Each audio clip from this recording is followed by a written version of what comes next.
সঙ্গীতে ডাক শুনতে পেয়ে সিঁড়ি দিয়ে নিচের তলায় যাচ্ছিল সে। অন্ধকারে ভয়ে ভয়ে থেমে থেমে হাতে ছিল প্রদীপ খালি, আঁচল দিয়ে আড়াল করে চলছিল সাবধানে।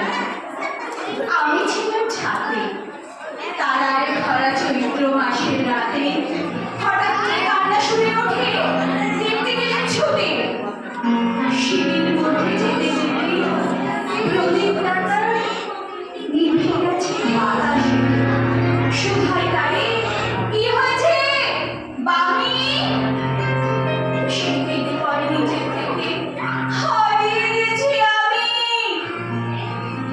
তারায় ভরা চৈত্র মাসের রাতে ফিরে গিয়ে ছাদে মনে হলো আকাশবাণী যে আমার বামির মতোই যেন অমনি কোনার মেয়ে।